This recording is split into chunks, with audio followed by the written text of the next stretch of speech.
This is Optimal Living Daily, episode 3246.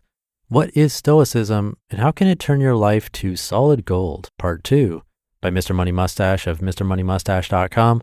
And I'm Justin Malik. Welcome to the old podcast, the OLD podcast, Optimal Living Daily, where I read to you like a big ongoing audiobook from many different authors. And today being a continuation from yesterday, so I'd recommend listening to yesterday's episode first if you haven't already. But if you're all caught up, let's get right to part 2 and continue optimizing your life. What is Stoicism, and how can it turn your life to solid gold? Part 2, by Mr. Money Mustache of MrMoneyMustache.com. Moving from the mental to the physical, Stoics actually enjoy experimenting with voluntary discomfort. As a contemporary Stoic, you might make a point of seeing how long you can leave the air conditioning off on a summer day, or try hiking in bare feet instead of shoes occasionally to feel the land and force your feet to adapt to tougher conditions than a moisture-wicking merino wool hiking sock. It sounds absurd by modern standards until you realize that by doing this, you're actually broadening your comfort zone even while you eliminate your fear of discomfort. Thanks to the practice, you're now able to enjoy yourself in a much broader range of temperatures and appreciate the comfort of shoes when you do have them. Meanwhile, a person with the extreme opposite philosophy might become irritated if they ever have to travel in less than a first-class airplane seat or stay in less than a 5-star hotel or drink sub $500 per bottle wine. By experimenting with voluntary discomfort, we learn to appreciate far more of our life and can be content with a much simpler and more wholesome one. Quote, "The more pleasures a man captures, the more masters he will have to serve." End quote. Nature itself told the Stoics what conditions they should learn to appreciate as humans, since they realized we are all in fact an integral part of nature. In Mustachian terminology, all of these thoughts relating to adapting your comfort level to embrace nature are collectively referred to as badicity. But there's much more to the philosophy than sitting around trying to be happy with what you've got. Stoics believe that the main purpose of our productive energy is to fulfill all of our life's obligations to our best ability and to help our fellow humans. So a Stoic is actually a hard-working person who enjoys the feeling of hard work, even extremely hard work, as it just falls into the voluntary discomfort/badicity category described earlier. Rewarding social interactions are a specialty of the Stoic. They believe that humans are social animals at the core, and thus we must exercise this part of our personality to maintain a balanced happiness.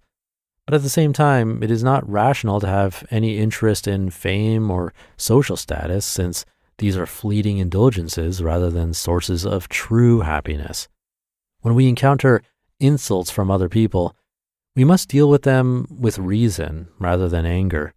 Either the insult is true, in which case we should be grateful for the insulter for pointing out this area in which we could improve, or it's false, in which case we should pity the insulter for his lack of accurate perception. Either way, an insult is nothing to get upset about.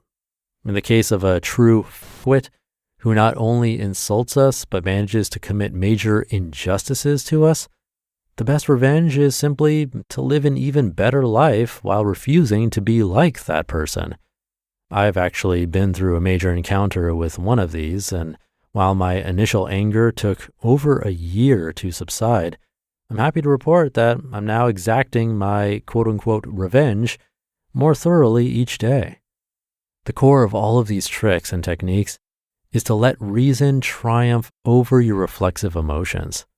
By understanding human emotions and motivations as thoroughly as possible, Stoics are able to bend our evolutionary programming and use it for the purpose of attaining a ridiculous amount of happiness rather than its original purpose, which is to survive and reproduce successfully. For example, our insatiable desire for more of everything is not a moral failing on the part of humans. It's a natural evolutionary program, just as simple as the programming that makes Even you raise an eyebrow when you see an unusually curvaceous and sexy butt.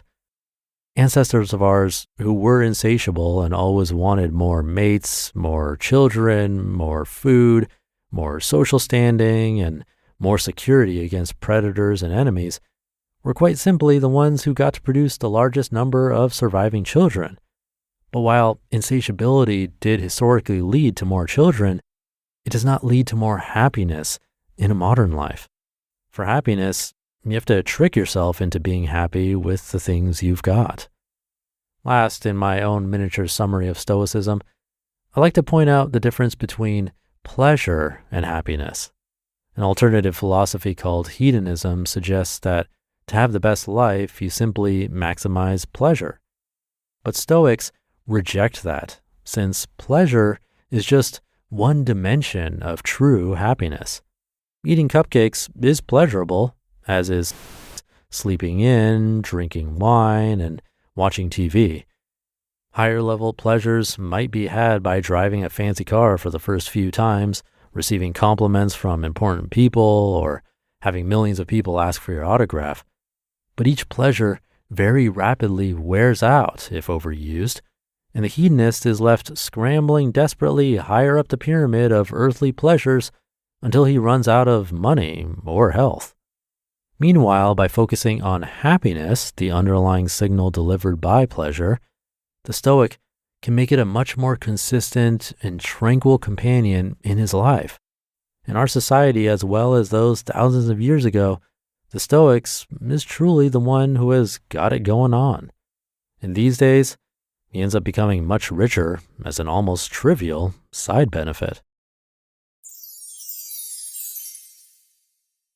You just listened to part 2 of the post titled, "What is Stoicism and How Can It Turn Your Life to Solid Gold?" by Mr. Money Mustache of MrMoneyMustache.com, and I'll be right back with my commentary. Thank you again to Mr. Money Mustache. And again, you can hear more from him over on Optimal Finance Daily, where articles covering all things money, from saving to investing to earning more, are read to you every day. And nice to hear this reminder about finding comfort in discomfort. We probably don't hear this enough, because it's so counterintuitive to what we're taught that life should be. Seems like the dream is to work hard to make more money, just so we can then live the ultimate life of comfort. But that just makes us weak, right? Sounds great on the surface, having people wait on you and do everything for you. But if we really think about it and visualize it, what are we doing then? Do we even have a purpose? Are we so displeased with discomfort that any kind of inconvenience becomes a problem? That doesn't sound like a great way to live. So something to think about today and this week as you go about your days. I'll do the same. But with that, thank you for being here and listening every day. And thank you if you've ever shared this show with someone. That goes a really long way to keep all of this going. Have a great rest of your day and night, and I'll see you tomorrow as usual, where your optimal life awaits.